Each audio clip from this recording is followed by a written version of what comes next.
Okay, let's start the next session, and we hope we will use the session to avoid the sleepy afternoon. Okay. I'm glad to chair this session. The session title is Security Models, and the first paper is the United View for Notions of Bit Security. The authors are Chun Guo and Kenjin Yasunaka. Chun will be the speaker. Welcome.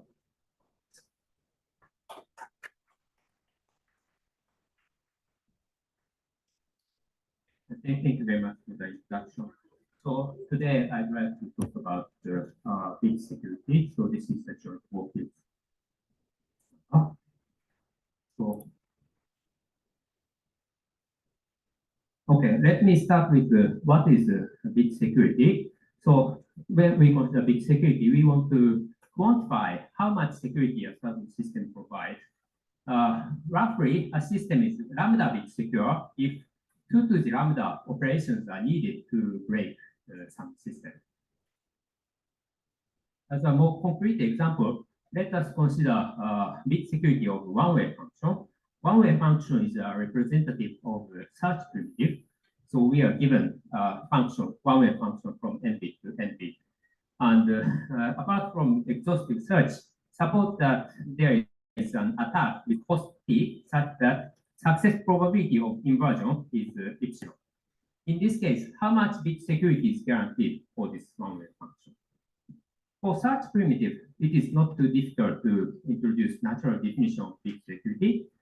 So if we consider n repetition of this inversion experiment, the success probability of inversion is amplified to roughly n times epsilon. So if we want success probability to be close to 1, the number of repetitions should be 1 over epsilon. So the total cost will be t divided by epsilon. So by taking logarithm and optimize over the adversary, we can define bit security for such primitive. However, for decision primitive, how should we define bit security for decision primitive, such as pseudo-random number generator or indistinguishable security of encryption for decision determinant problem? So until recently, for decision primitive, there was no natural definition of bit security. In 2018, Michacho Walter introduced a notion of bit security that can be applied for decision primitive as well. And their definition was quite natural in the sense that it was compatible with known facts. But their definition did not have any operational meaning. To resolve the lack of operational meaning, in 2021, we introduced an alternative notion of bit security. And our notion of bit security has an operational meaning. But at that time, we had some open problems. Most notably, the connection between Michacho Walter's definition and our definition was not clear at that time, which we resolved in this work. So in this work, we have several results. First, a slight modification of our bit security is equivalent to Michacho Walter's bit security. Also, we were able to prove that code-life-Levin reduction is typed in our framework. And we also introduced canonical games so that it suffices to consider decision game in our framework. And also under an application, we applied a framework to distribution replacement theorem. So in this work, we focus on the equivalence result. So as a motivating example, let us consider the following game. So there are some adversaries, ninja, and they want to predict outcome, some binary outcome. Okay, and so this white ninja has success probability 40%. This black ninja has success probability 50%. Which adversary is more threatening in this situation? Okay. So this is obviously this black ninja is more threatening in this situation. Okay. Let's consider a slightly different situation. So this frog has success probability 60%. This rabbit has success probability 60%. Which adversary is more threatening in this situation? Are they the same? Okay, let's arrange the order of this table based on outcome. Okay, so this frog, when outcome is 0, this frog is correct with 100%. But when outcome is 1, frog is correct with 20%. On the other hand, rabbit is correct with 60%, irrespective of the outcome. So in some sense, this frog is biased adversary, and And when we consider bit security, we should distinguish between these two kinds of adversaries. As a more concrete example, let's consider the following adversaries against the two random number generator. So we consider construction of two random number generator using one-way permutation. So we have one-way permutation from n bit to n bit and hardcore predicate. Okay. And we have seed x of length n, and the output of PRG is f of x and hardcore predicate h of x. And to evaluate security of this PRG, we consider the following distinguishing game. So when the secret value u equals 0, which represents PRG, the observation y and z is f of x and hardcore h of x.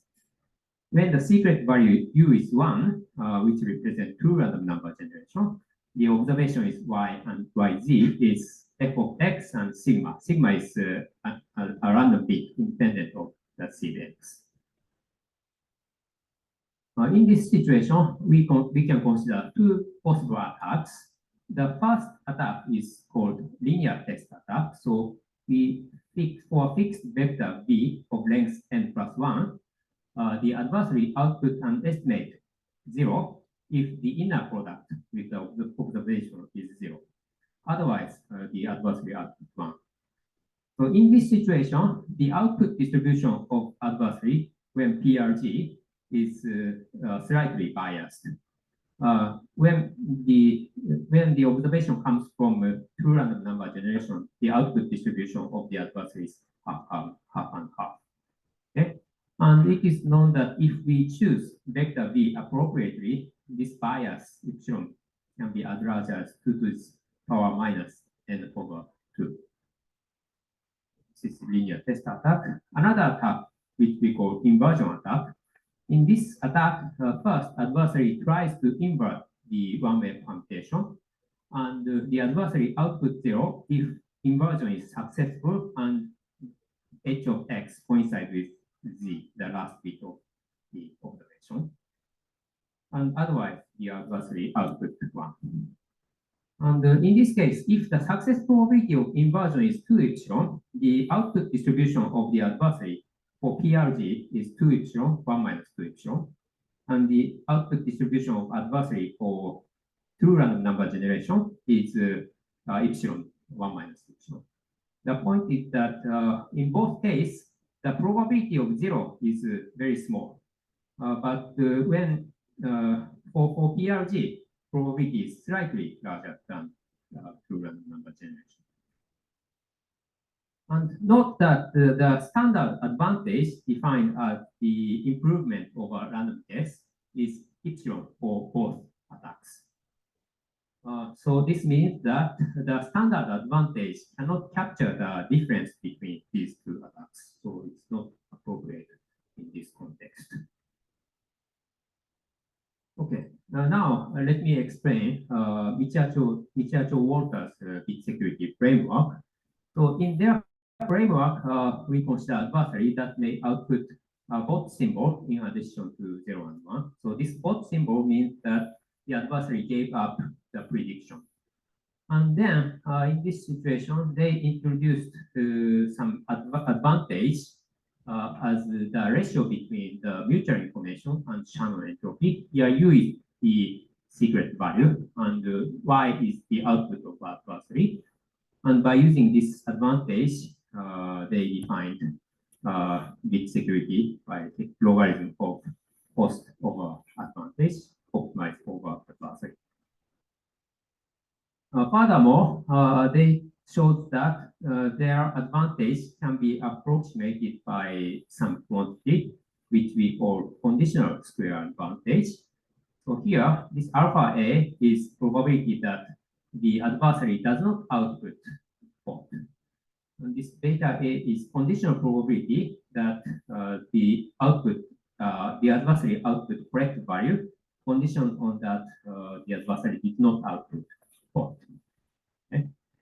And for linear test attack, so because the adversary does not output bot, alpha A is 1 and beta A is epsilon square. So conditional square advantage is epsilon square.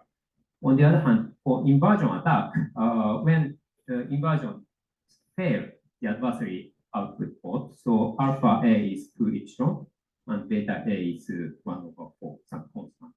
So conditional square advantage is epsilon over 2. This is epsilon square, this is epsilon order.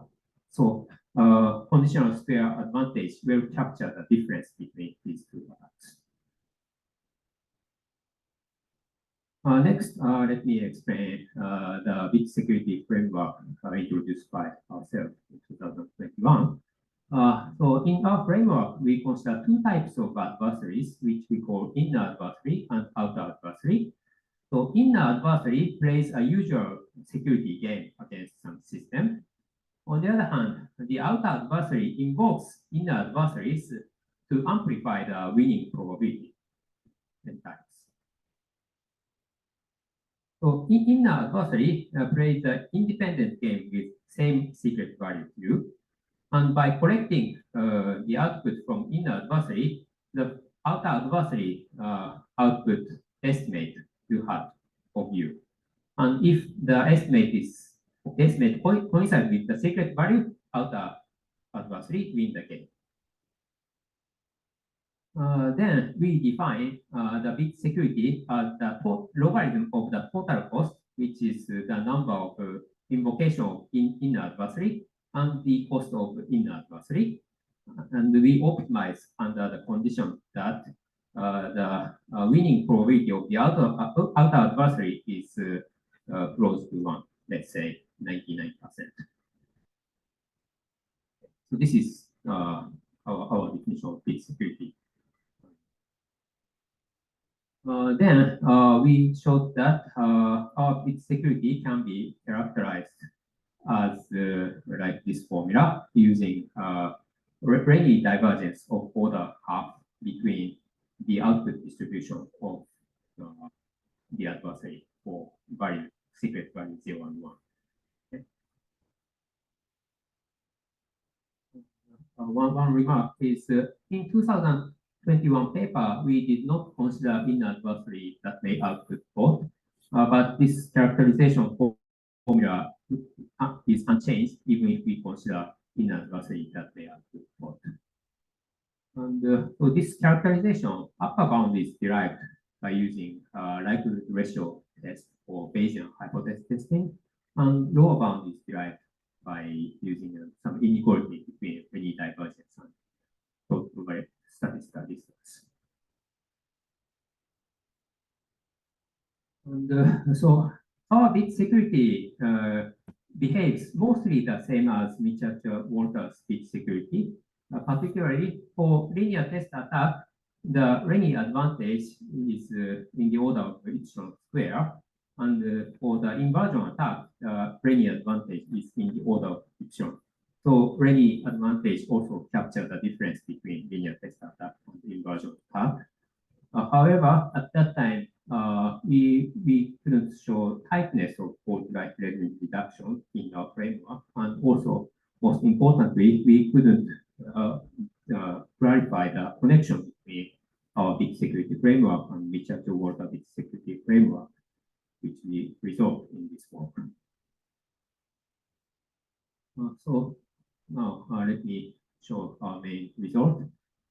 So first, relation between two frameworks. So first, for any adversary A, conditional square advantage can be upper bounded by 4 times the Rayleigh advantage of the same adversary.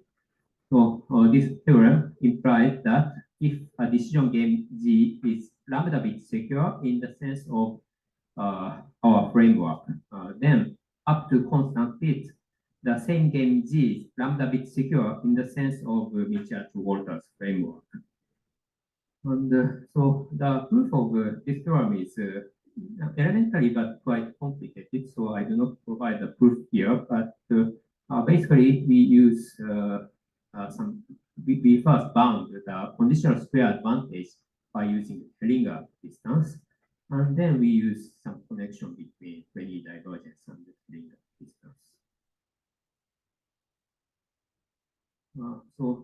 regarding the opposite direction, for an adversary A such that the Renyi advantage is less than 1, there exists an adversary, another modified adversary A tilde, such that the Renyi advantage of the original adversary is upper bounded by 12 times the conditional square advantage of this modified adversary A tilde, and A tilde has the same cost as the original adversary A.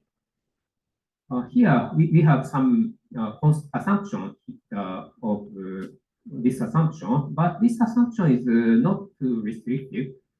Even if the Renyi advantage is larger than 1, we can consider some convex combination of the given adversary and some trivial adversary, and we can decrease the Renyi advantage, and then we can apply this theorem to the modified adversary.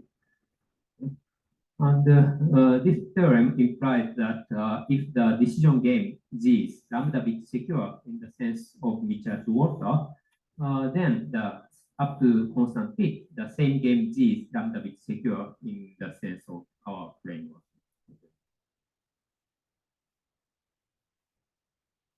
So the proof outline of the second theorem is the following. So we use a technical lemma from Michelson-Walter paper, which we call relabeling lemma.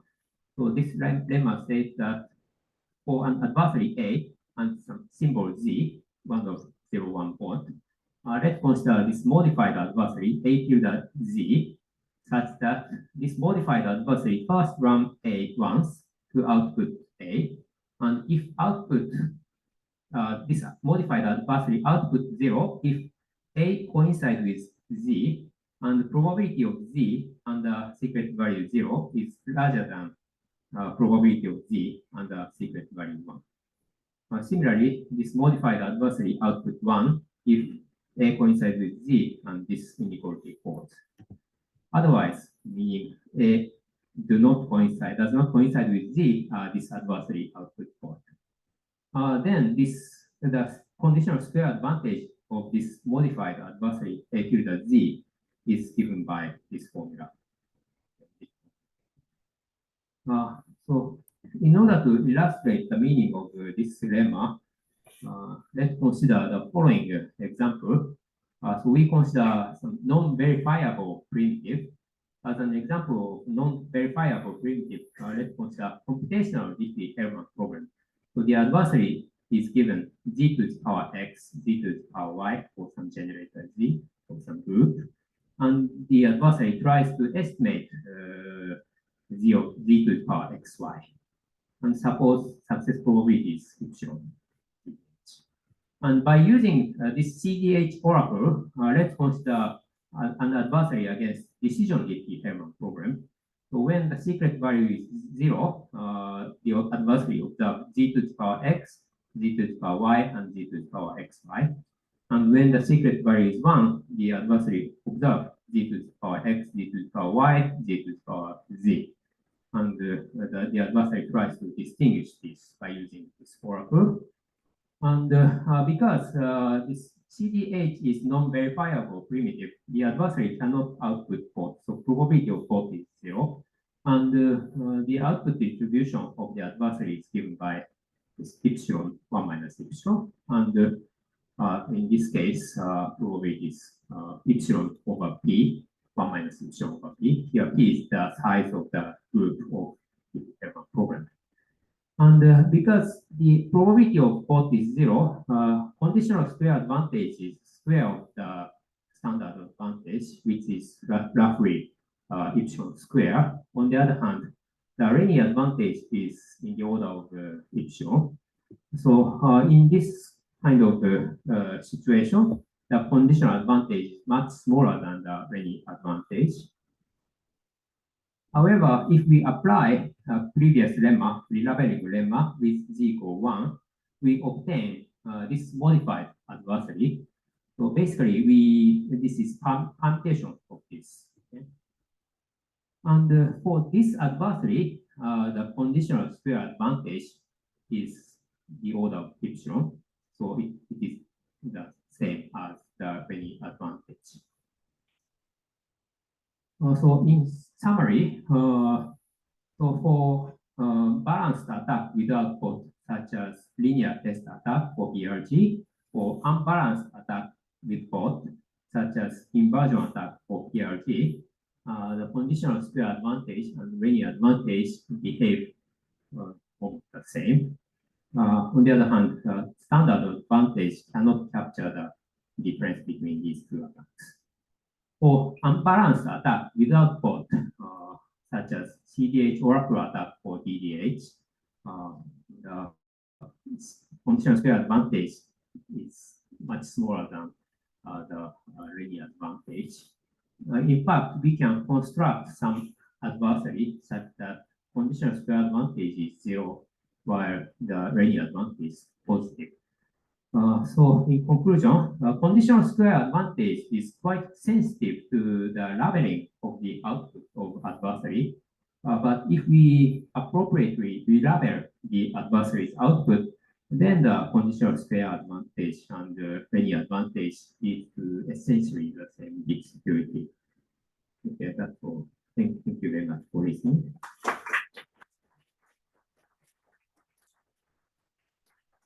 Wonderful work. Thanks. So, any questions? Any questions from the audience?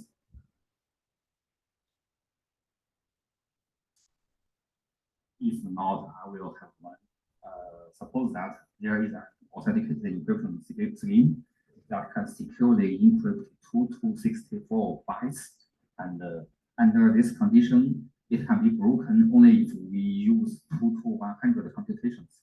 So in this case, how to understand its security? I mean, base data complexity and the time complexity method.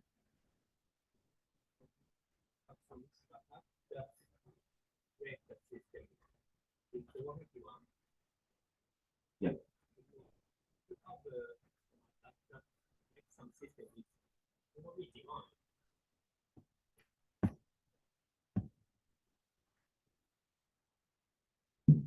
Yeah, so if you have some attack that spread the system with probability 1, then you just define it is natural to define the bit security by taking logarithm of that cost. But how to reflect the influence of data complexity? Data complexity, yeah.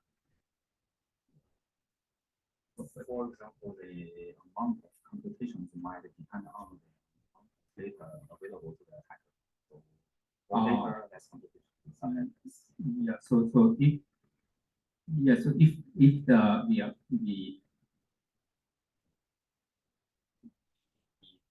cost of the basic operation is not negligible, of course you need to multiply this with some cost.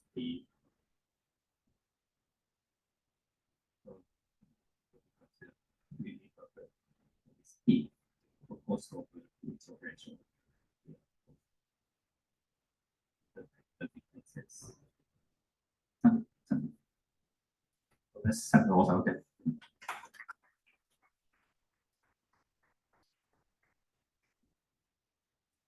Let's proceed to the second paper. It is the relationship between idealized models and their computationally bounded adversaries by Zhang Cong and Mark Zandri.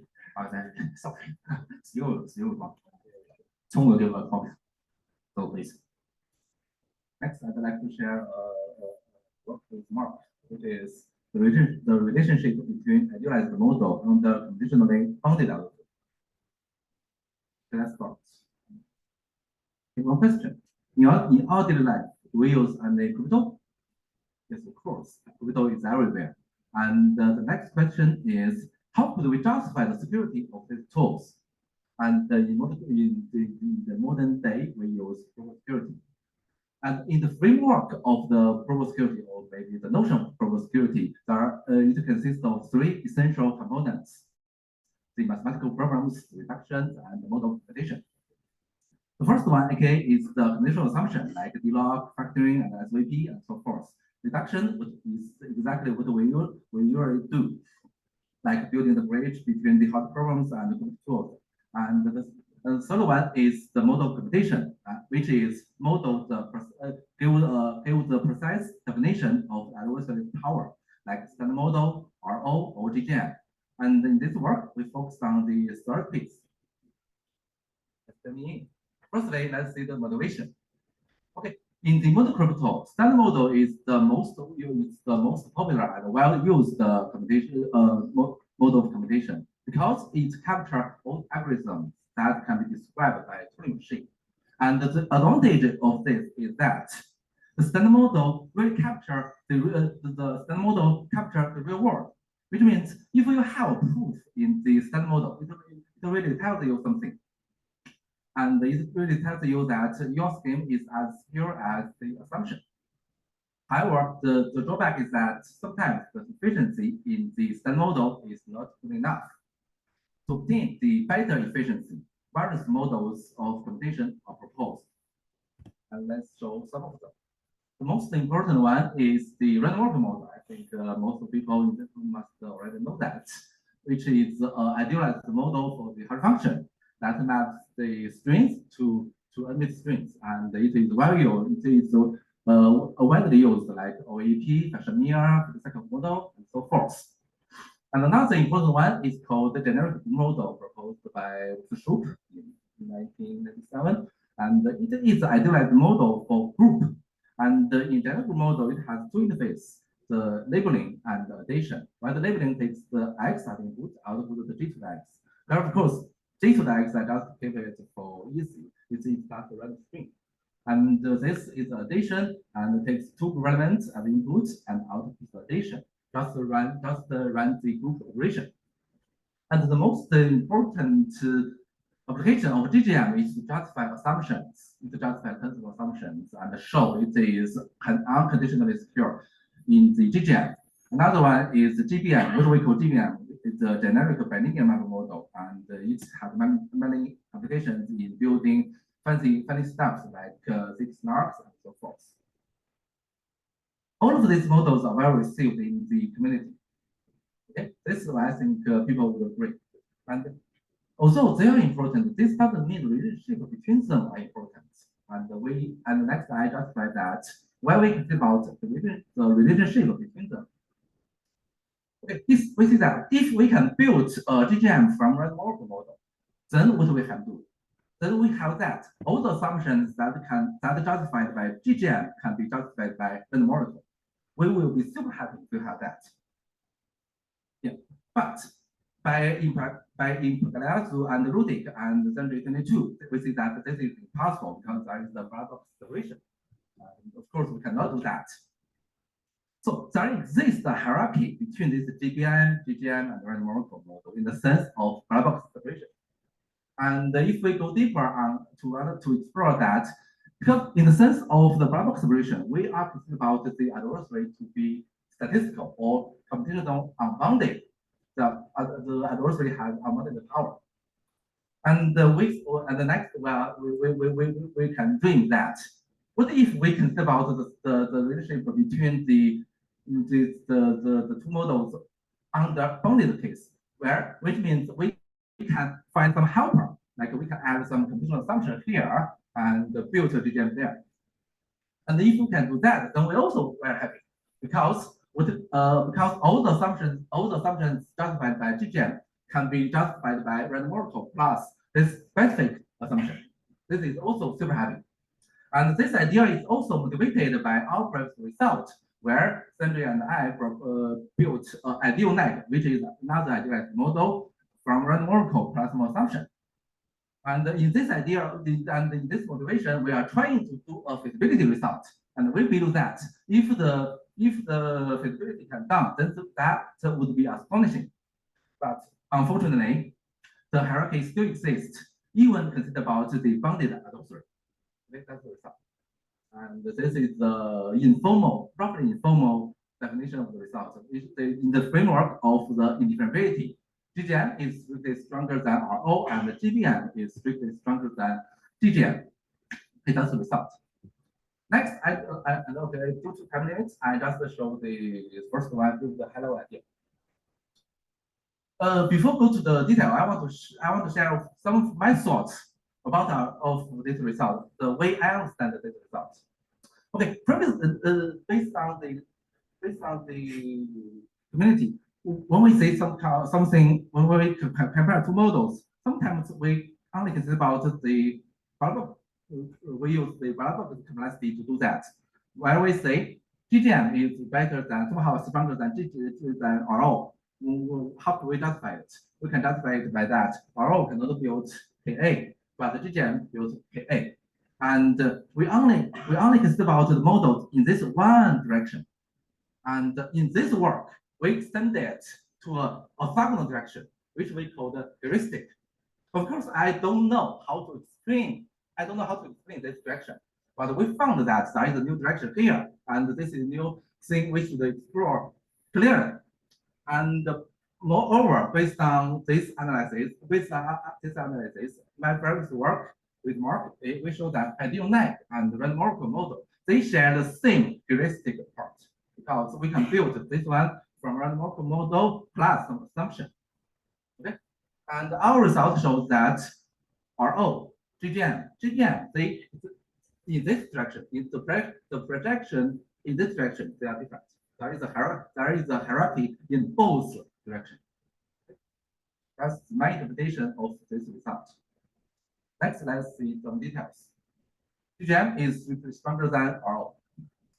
We apply the framework of interoperability, and we first introduce this framework. It is a simulation-based paradigm which involves real world and ideal world, and that also has both the honest interface to the construction and the adversarial interface with the underlying primitives.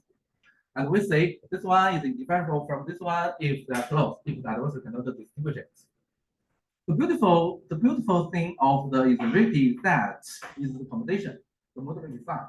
If this one is indifferential to GGM, then whatever construction that is pure in this GGM, we can replace this GGM with this construction. And due to this property, the interoperability becomes the typical framework to study the relationship between models.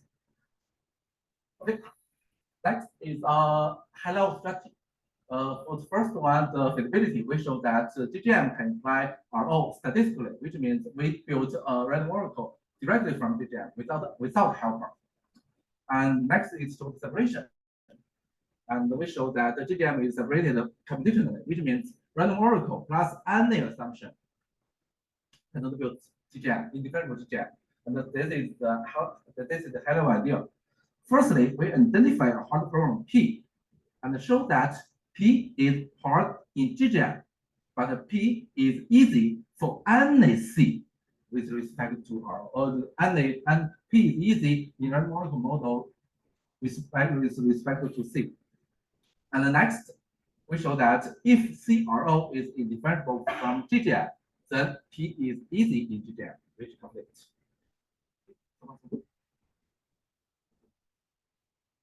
Next, let's see the feasibility, which is very easy.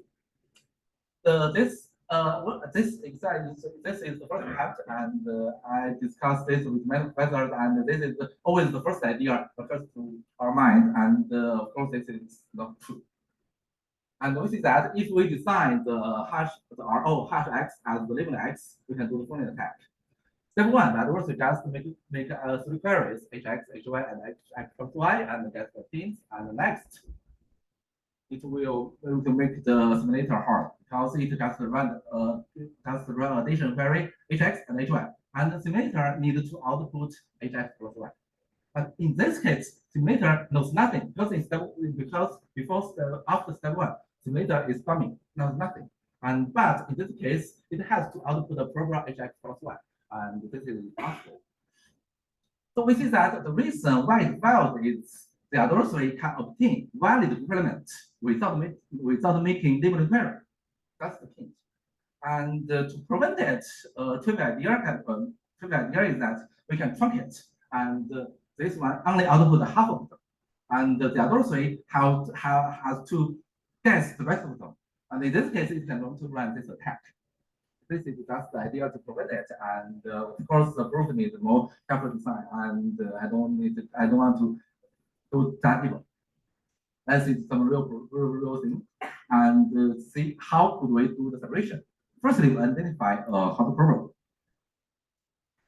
Let's see the difficulty. Because we are considered about, because in our construction, we are considered about random molecule plus any assumption. So this problem P cannot be just a conditional assumption because we cannot involve it. And it has to relate it to some statistical property. On another side, because we are concerned about the framework of indifferentiability, where the indifferentiability requires the adversary to be efficient, and this P must sometimes involves some conditional part. So this seems conflict. Okay, that's the difficulty. And our solution is we design a hybrid, a two-stage problem, which we call the D-log-I, the discrete log identification, where we involve it into two stages.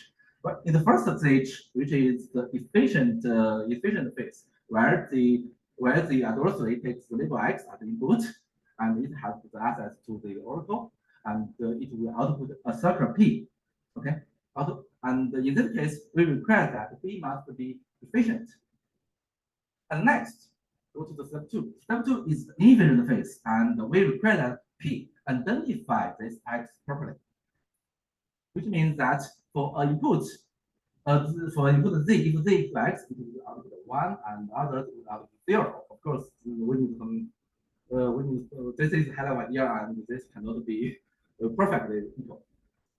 And we say that the D-log-I is hard if there exists no such a bit that outputs a circle P that identify the challenge term.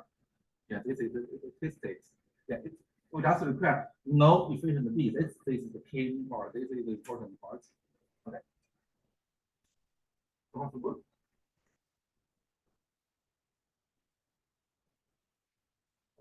Next,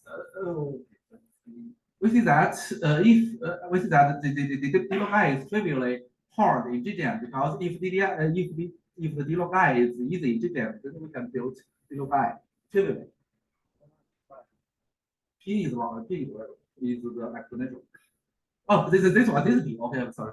This must be small. Yeah, because B is small. I think that's the same. The inefficient part is the brute force. We can try 1 to this. Just the brute force. Try everyone. To the D-log-I. The D-log-I. Yeah, because we want to solve D-log. The problem is, yeah, we try 1, 2, 3, find which one is identified and the output. Oh no, it can be solved. It can be small, but we need to run it many times. We need to run it exponential times, and every time is short. No, just because later I will explain.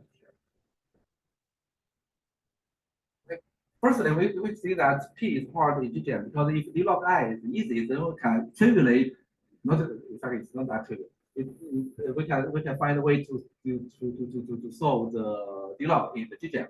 And next is the K part, and show that for any construction, P is easy in the CRO. And let's rewrite the D-log-I again here. And the adversary want to output a query-free circle. And that is the goal. And the tricky idea is this: if we cite this P as this one, but labeling function, then it identifies perfectly. Because we can, if it's equal, because we can hardware the P, we can hardware this value into the P. And if it's equal, then output the 1. If it's not, then just out 0. But the thing is that this P, we require this P must be query free. We're not going to make queries.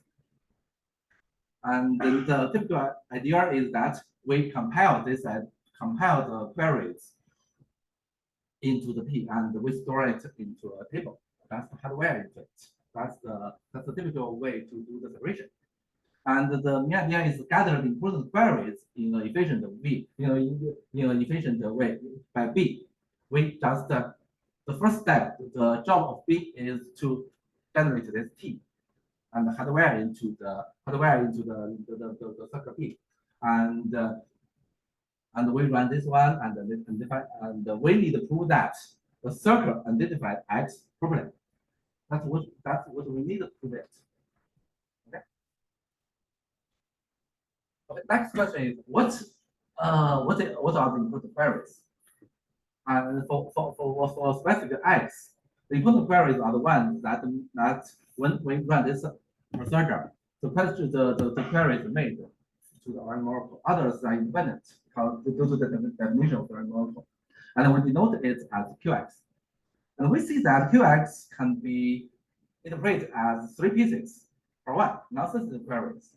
For two, sensitive and frequent queries. And for three, sensitive but not frequent queries. For one, trivial, we can respond to the string.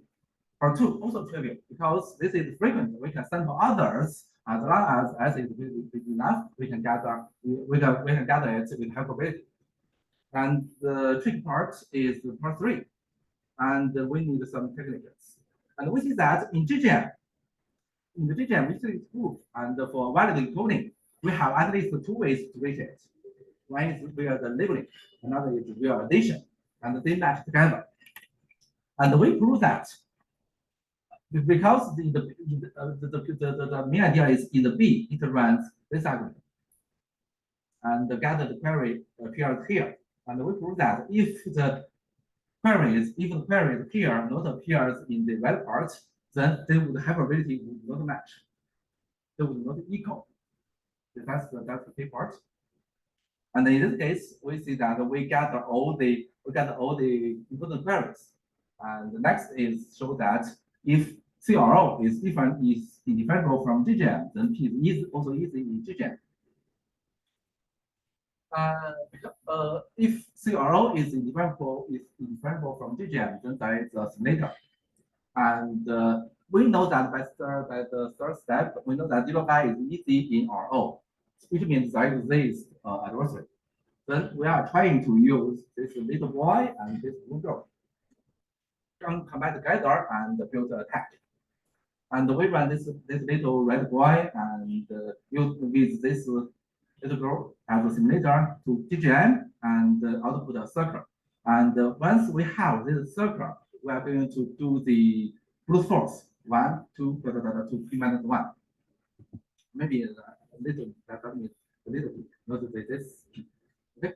And we claim that if this P is okay, if this P it cannot identify X properly, then we can find a efficient differentiator, right? Because we need to require that this must be efficient. But we see that if we want to identify the X, this is efficient because we need to try all of them. But if we are trying to build an efficient differentiator, the key point is that this differentiator chooses this X. It doesn't need to identify X. The X is chosen by the efficient the differentiator. And for the rest, it can just do the sampling thing and see whether it's a port for all of them. That's the main idea of the proof. Of course, combined together, we establish the hierarchy of the GGM and the GGM and RO. And the third one is more complicated. I just show you the difficulty because the proof is much more complicated. The main idea, the basic intuition are the same for 1, for 2, for 3. And the additional difficulty is that we told that in one Oracle model, the query is only with one form, X, HX. That's only one form. But in GGM, there are two forms, the labeling query and additional queries. And this is the additional query form. But we show that when we run circles, maybe what we need is the labeling query. But what we gathered by little b is just addition query, addition form. Then the additional form cannot directly help us to do that. And our solution is as follows. The analysis is very complicated. I'm going to just show the main. We see that although this addition form does not give out this z, because in the labeling form, it gives out the debug. And the additional form not give us the z, but it gives us a linear constraint. x. We know that x plus y equals z. Well, we know this linear constraint. We don't know exactly what it is. And the next is we want to gather enough constraints and compress it into a linear system. By a linear system, we are trying to solve this z out by this linear system and using the power of parent. Okay, that's the idea, and the analysis is very tricky. In fact, it was proposed by Mark. Okay, if you have interest, please read the paper for details. Okay, the conclusion in this work we show a way how to deepen the understanding of advanced models, where we extended it to two orthogonal directions to interpret the models. And of course, there are many open questions, and like this one, and this hierarchy can extend it to degenerate case, like trilinear, linear, to this case. Okay, that's all. Thank you.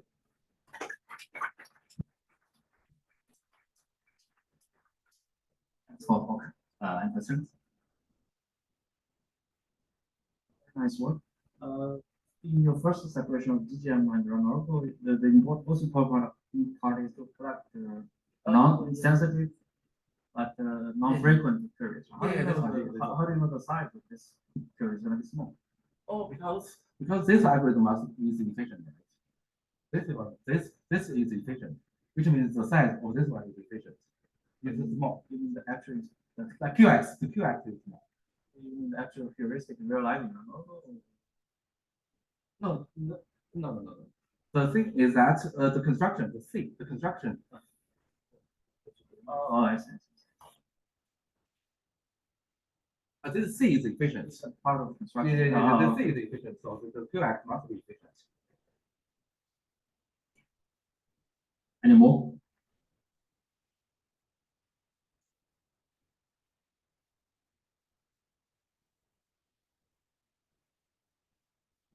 Thanks for the great talk. I just want to know if your results also apply to the quantum versions of this idealized model. I have no idea of quantum.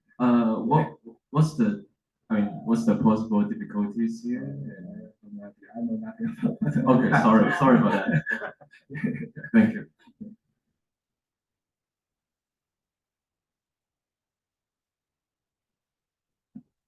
Any more?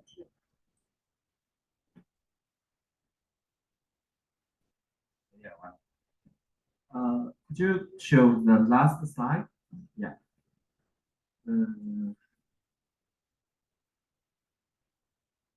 Yeah, for this figure, I'm wondering about what's the meaning of X line? X. That means It means that- standard. Yes, it means that RO here can build a function. It means if the projection of RO is right to the primitive, then it means that we can build a primitive by this model. Like RO can build a hash function, and you like GGM can build a k-agreement. You can see the projection on the axis.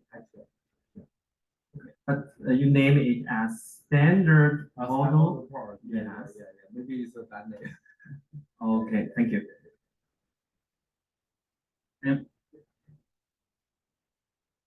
Just one quick question. For the random oracle model, we actually also have different versions. For example, we have programmable random oracle and unprogrammable. But I was wondering whether the programmability has anything to do with the separation. I think the separation for the programmable thing. You see that the simulation, the interoperability somehow the main idea of the interoperability, because we are using the framework of interoperability, and that is aimed to do the program thing, the simulation. You can see.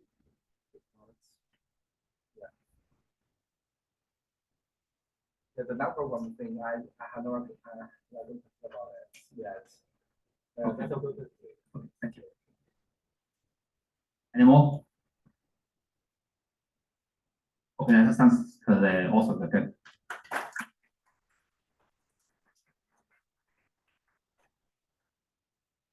Now the last one this afternoon is just how fair is an unreactive world. Is by Srinivasan, Raguraman, and Yai Yibin will give a talk.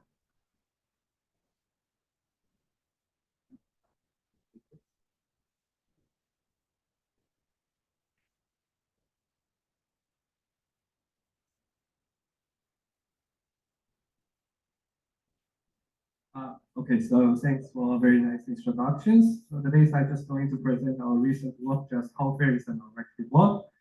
So this is joint work with Srinivasan Raghuram, so let's get started.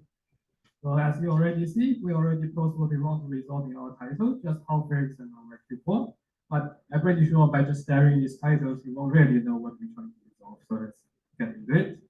So there's two keywords in this problem. One is fair, one is objective. So let's start with fair.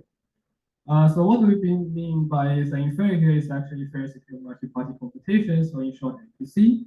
So let me quickly recall what MPC is.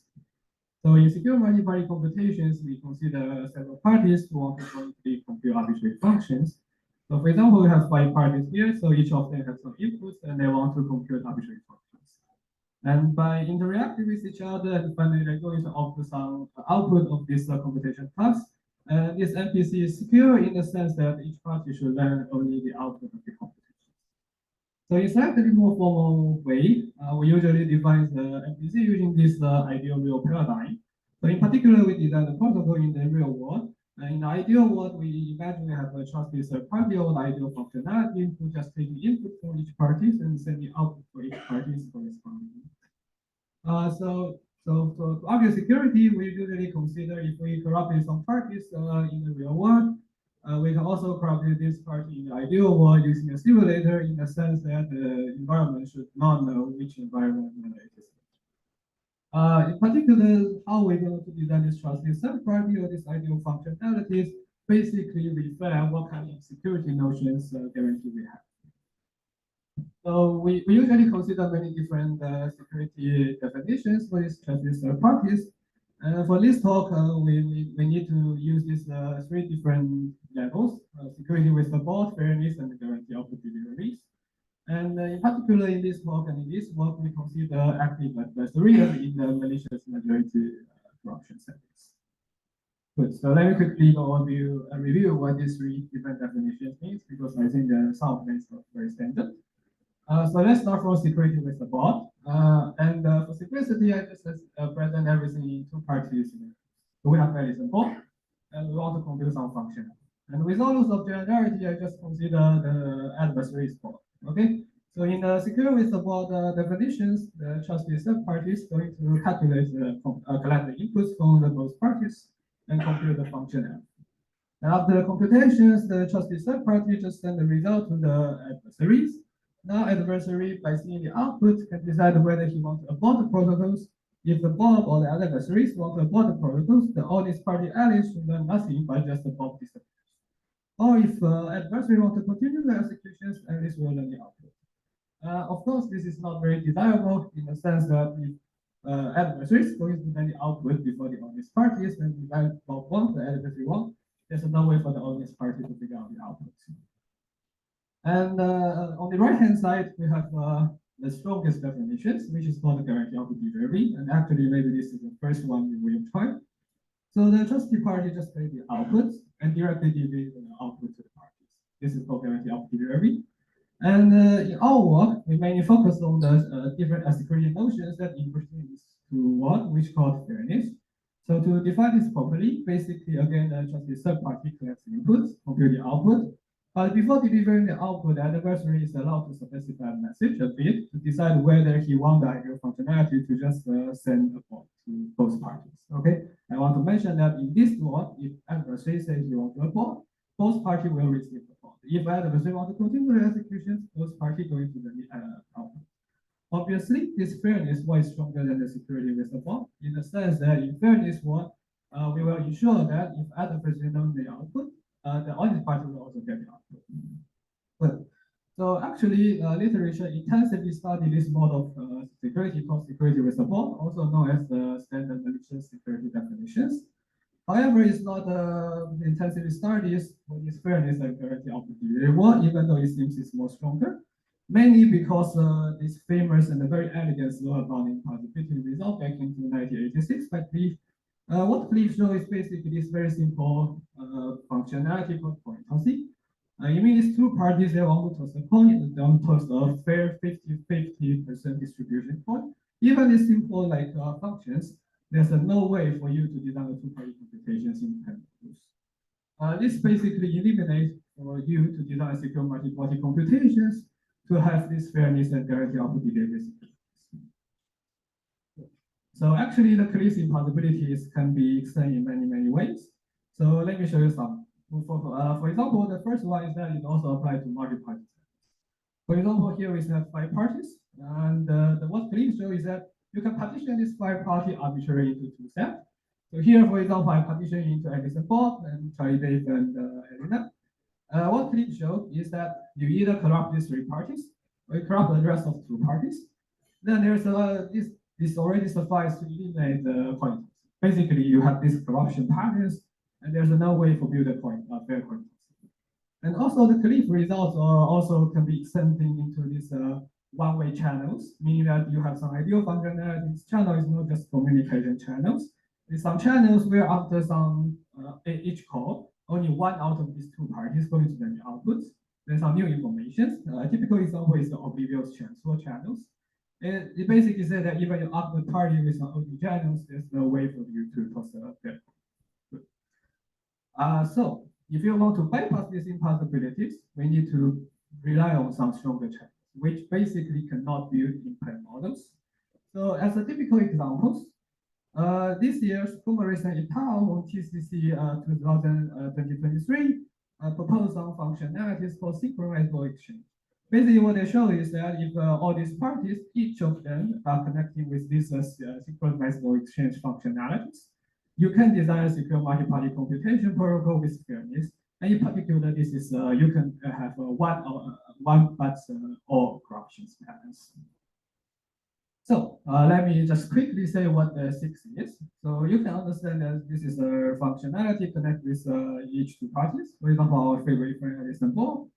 And this is a trusted parties. And Alice and Bob are going to send some input to these trusted parties and then some new informations. And this is the first phase. And then the second phase is Alice and Bob are going to call this trusted party one more time and going to run one more message. And these have this very fascinating properties, meaning that if Alice as the adversary just disappear from the second call, the Bob can still call this trusted party to learn some new information. So basically, I want to say the reason why they can bypass the cleaving possibility is because these trusted third parties going to send the output to both parties. It's no longer one way, as I showed in the previous slide. And more importantly, this trusted third party is reactive. It means that you need to store some state inside his map. You can understand is that Alice and Bob sending the first call, and this trusted third party needs to stay there with the same parties. And the second call count is the same party going to answer this function calls. Good. So now the basic questions about our work is we're trying to see whether you can use some trusted third party that is stateless to achieve fairness and this.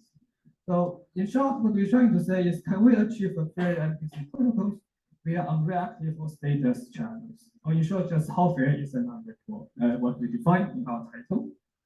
So what's the answer? Just how fair is unreactive? So in this paper, our main contribution is we completely address this problem. And so let me show you what I mean. So now let's consider T is the number of corruptions, and we consider parties. So this table basically summarizes the contribution of these papers. And I want to emphasize the reason why I say it's completely addressed is because if you see the entire space of parameters, you just basically go over the entire space. So on the left columns, we have our new impossibility result and lower bound. We show something that very strong, like I will show in short minutes. And on the right hand side, we have our upper bound result. We build some MPC with fairness. So let me present in slightly more details. For example, on the second rows, we show that when T is equal to n over 2, it means that we have a certain number of honest parties and certain number of malicious parties. In this setting, we can augment each of 2 parties with some functionalities called two-wise fair exchange. I will define this shortly, so don't worry. We can design some secure multi-party computations that can achieve fairness security. And if you just take this two-wise functionality to one-wise, this is useless because one-wise you only connecting to one party, so it's a useless functionalities. In this settings, there's no way for you to build a fairness MPC because you cannot toss a fair coins. This is a limit by click, not our work, but I just put here for completeness. Okay, and more interestingly, we saw that when T is larger than an over 2, meaning that we can strictly larger the malicious parties and honest parties. If we can augment parties with T plus 1 wise fair exchange, we can have MPC with fairness. However, if we only augment parties with T wise arbitrary unlimited functionalities and any polynomial number of that, so the T wise here means that you have a trusted third party that can connect to arbitrary T parties to help them to compute arbitrary functions. Okay, even in this very strong settings, there's no way for you to toss a fair coin. So the key takeaway from this slide or from our work is will unreacted what is not real. But due to time limitations, I won't be present every single slot in details, but I do want to present some of it using some very intuitive examples to see how we build upper bound and lower bound. But before I get started, let me quickly recall some theory we need to use.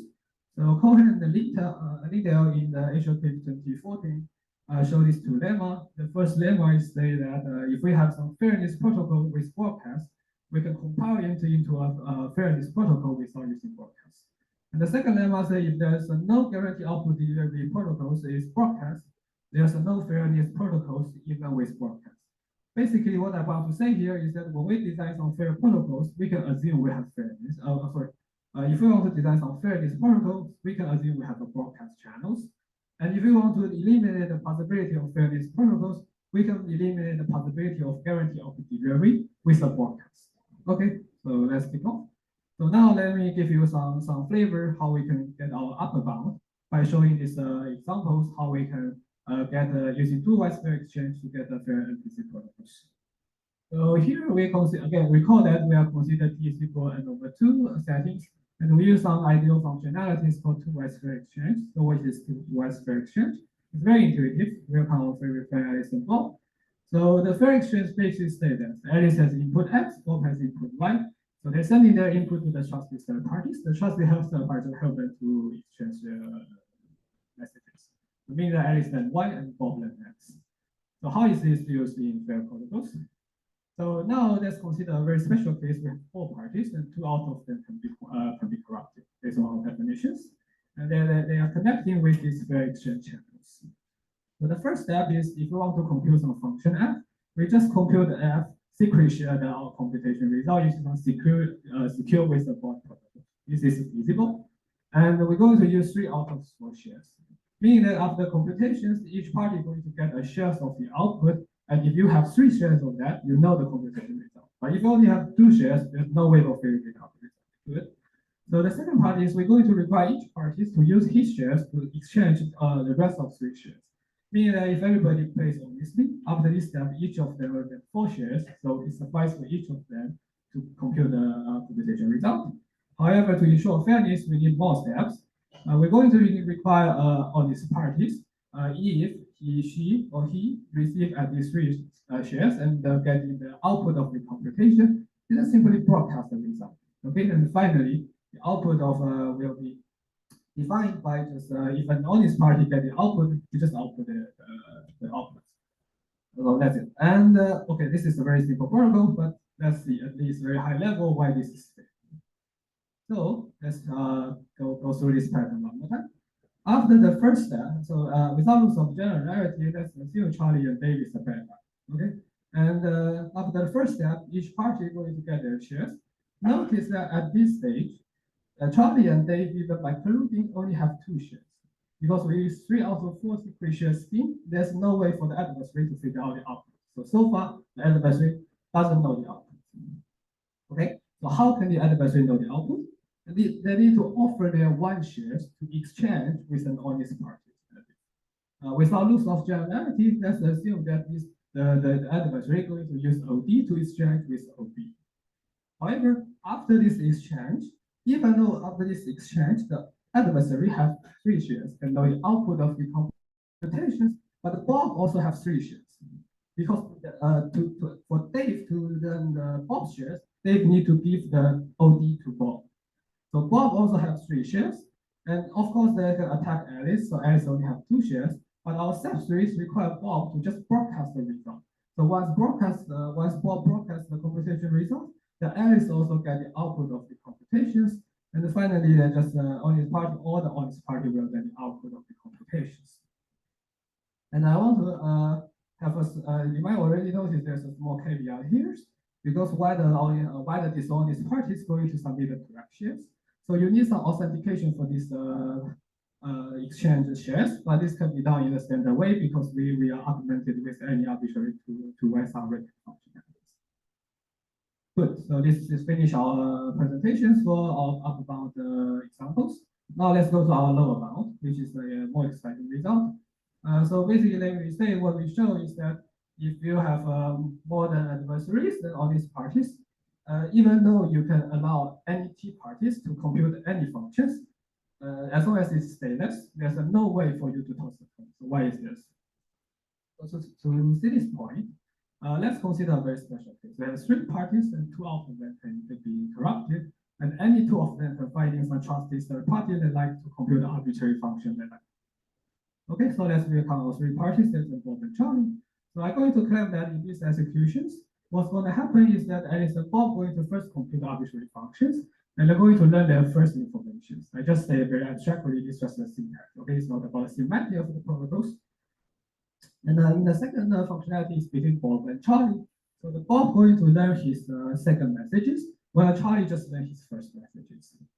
And the third functionality is between Alice and Charlie, where Alice is going to learn to her second messages. Also, Charlie learns his second messages. So the protocol going to proceed R rounds, meaning that finally each party is going to get 2 R messages. And once they get these 2 R transcript of messages or information, finally they just output the protocol say what's the output. So I'm going to use REST A to define the Alice output, similarly REST B and REST C. So what is a coin tossing? In coin tossing, we basically rely on the probability that these 3 results is equal to 1, meaning that they just make perfect agreement. Notice that this can be we can relax into statistical agreement. And the second requirement say that the coin should be half and half, meaning that the probability that this rest equal to 0 should be 50%. It's a 50-50. Okay, so how is this helpful? So in short, because these 3 variables is equal, I just use rest to be able to define it. Okay. And our protocol, our impossibility relies on something called predictor, also known as backup coin in the literatures. So basically now I'm going to, so let's just focus on Alice. And I'm going to say this pi A0 is the Alice output if Alice only get this, again, no messages, meaning that it's Bob and Charlie just disappear from the first place. Okay, as a second example, this pi A1 define the Alice output if Bob and Charlie collude and allow Alice to learn just 1 messages and disappear. Similarly, pi A2 define the Alice output if Alice only has the first 2 messages. Okay, so notice that when you design the protocols, you need to properly define what this should happen. If Bob and Charlie disappear after 2 rounds, what Alice should output? You need to define it properly. There's some semantic there, but I'm going to call this procedure a predictor. So the crucial observation is the predictabilities. Basically, we notice that the pi A0 equal to the final result equal to half. This means that Alice, before even execute the protocol, should only guess the final output. Otherwise, how can you do it? Okay, so and finally, after the entire execution, after Alice get 2 R messages, Alice should perfectly predict the final output. It means that Alice knows the coin tossing result. And you see there's a gap between these 2 things, and how we utilize this gap. I'm going to show this by a very simple animations. So let's consider what is the party's latest predictabilities. At the protocol start, it's all A0, B0, and C0. And after this, Alice and Bob execute their functionalities. The Alice will update into pi A1 and Bob going to into pi B1. It means that if Alice and Charlie disappear from the protocol, the Bob on his spot should output pi B1. Okay, and I just add this edges and forget about now for a second, and I will show you what I mean here. And similarly, after the second functionality is between Bob and Charlie, Then after executions, the Bob predictor going to update into the PyB2, and the Charlie's predictor going to update into the PyC1. And again, there's edges, and so on and so forth. After the round execution, finally the party going to all become the predictor in PyA to R, PyB to R, and PyC to R. The crucial observation is the following. We know there's a gap between this PyC0 and the PyC to R by half because our predictability is observations. This means that one out of these edges need to be at least omega 1 over R dense. The predictability between these two predictors should be separate by at least 1 over R, which is a non-negligible probability. Okay, so our entire framework basically based on designing some adversary. No matter how you're going to design all these random variables, finally there's an adversary who's going to create some statistical distance that is at least 1 over R, which is non-negligible. It means that no matter how you design, there's no way for you to be scared. But so due to the time limitation, I won't be to prove everything formally. Feel free to see our paper for details. So this work, I want to conclude this work by showing some interesting future works. So the first question is, does an unreactable enable more fair functionalities? So this is because even though we show you cannot use unreactive channels to cross the code, it does not mean that by giving you unreactive functionality, you can perform more function with fairness when you don't have it. Okay, the second problem is very toxic point. Agree with half plus non-negligible probabilities. This basically refers to our perfect event statistical agreement. And the third question is how we actually instantiate this functionality in our upper bound. So with this, I'm very happy to take any questions and refer to our floor questions.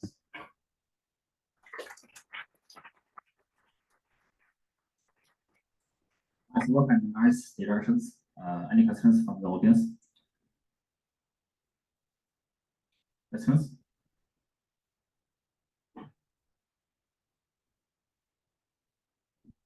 Could you please go back to the slides demonstrating the 4 out of 3 shares?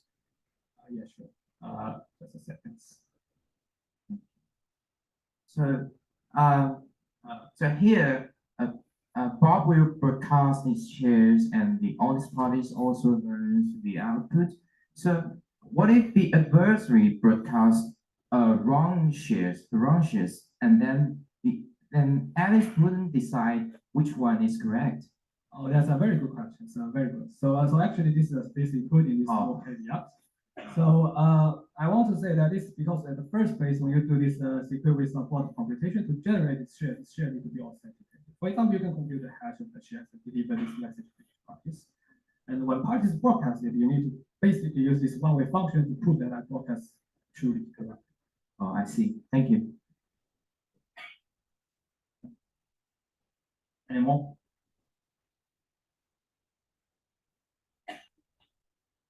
Any more questions?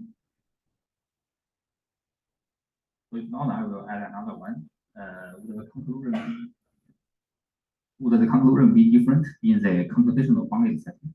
Oh no, all our proof is actually in computer bounded settings. So basically, the tag is computational bounded adversary also apply to unbounded adversary because you only need the computational bounded adversary. Okay, thank you. Yes, no. Actually, in the very first page, you claim all the results are considering the active adversary. I was wondering what's the definition of active adversary? It's malicious adversary. So is it adaptive? I think we only consider static. Static. Yes. Okay. Any more? I just want to make a quick comment. I think this also applies to adaptive adversary. So we do not. Because our impossibility result shows that you can either corrupt this set of party or that set of parties, so you can just corrupt that. You need to figure the details. I won't take this offline. Some details. Okay, if no more, let's end this session and let's thank the speaker again.